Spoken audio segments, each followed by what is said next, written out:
अस्सलाम वालेकुम व्यूअर। आज का जो हमारा टॉपिक है वो है मुआशी नज़रियात। चलते हैं अपने टॉपिक की तरफ। से पहले आपसे रिक्वेस्ट है कि आप मेरे चैनल को सब्सक्राइब, लाइक और शेयर कर दें।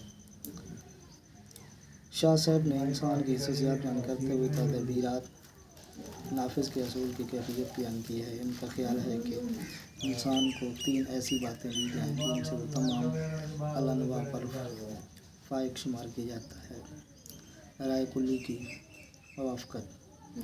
राय कुल्ली के मुताबिक मुवाफ़िक किसी चीज़ का इरादा करना इंसान ऐसे माकूल नफ़ा के लिए कसद करता है जो उसकी तबीयत की तरफ से नहीं होता। शहर में उम्दा निज़ाम कायम करने का कसद अपने अखलाक ता जमील अज़ाब आखिरत से दस्तकार की फ़िक्र है। उम्मदगी और लताफ़त का खोकर इंसान इन हजात को पूरा करने में उम्दगी और ताकत भी चाहता है। वो हसीन टीवी, लजीज खाने और उम्दा लिबास और बुलंद व कशादा मकान पसंद करता है। तदबीरात नाफिज़ा। इंसान अपनी अक्ल से और दानिशमंदी से उम्दा तदबीरात नाफा सोचता और अख्तियार करता है। चूँकि तमाम इंसानों में ये 3 खसूसियात यकसा नहीं पाए जाते, लिहाजा बहुत सी बातें वजह तफावत बन चुकी है। इसलिए तदाबीर की 2 हदें शाह साहब ने मुकर्रर की हैं।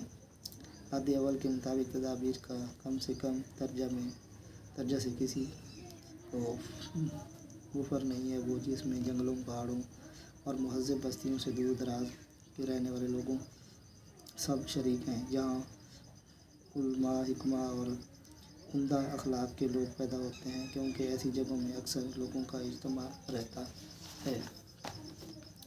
ज़रूरियात व तजर्बात से वास्ता पड़ता है और उम्दा मुआशरत पैदा होती है, जिसको हर शख्स दिल व जान से पसंद करता है। उसकी हद तरफ आला है, जिसको सलातीन अमल में लाते हैं, जहाँ पूरे सामान ताइश की वजह से अतराफ़ युवाओं के हिकमा जमा होकर इस एक उम्दा तरीका मुआशरत पैदा करते हैं। इसको शाह साहब ने इत्तफ़ाक़ दोम बतलाया। शाह साहब कहते हैं कि जब इत्तफ़ाक़ दोम तपाया तकमील को पहुँच जाता है तो इर्तिफ़ाक़ सोम पैदा होता है।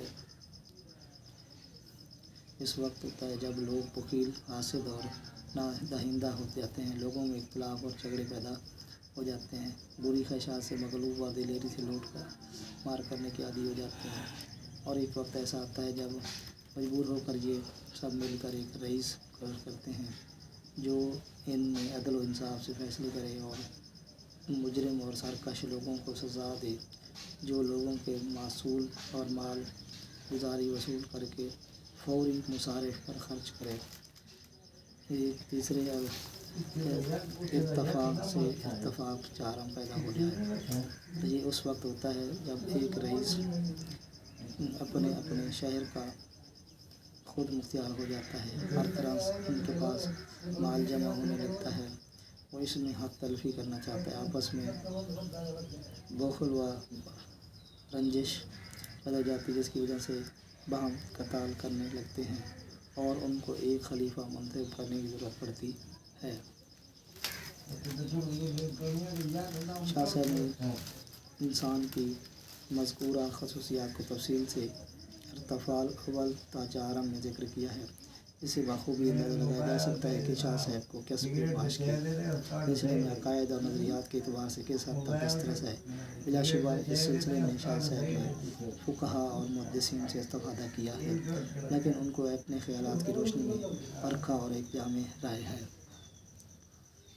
कारोबारी मामलात के सिलसिले में शाह साहब जबरी और इज़्तिरारी रज़ा को इस्लामी फ़िक़्ह नुक्ता नज़र से गैर मोतबर करार देते हुए इरशाद फरमाते हैं कि मुफ़लिस मुज़तर और मजबूर होता है, जिसके पूरा करने पर कुदरत नहीं रखता, उसको अपनी बेचारगी की वजह से अपने ज़िम्मा लाज़िम कर ले, और ये रज़ा हरगिज़ हकीकी रज़ा नहीं है। बस अराबू जैसा मामला नापसंद मामलात में से है और न कारोबार के साले और दुरुस्त मामलात में से, और बेशुबा ये मामला बातिल और जुल्म है। कुमार और सिट्टा के मुतालिक शाह वली फरमाते हैं कि अल्लाह ताला ने जब मखलूक को पैदा किया और بساط عرض ان کے معاش کا انتظام فرمایا اور اس سے نفع حاصل کرنے کا موقع فراہم پہنچایا، تو انسانوں کے درمیان ایک جنگ و جدل اور کشمکش برپا ہو گئی۔ آج تک اتنے نیکسٹ ویڈیو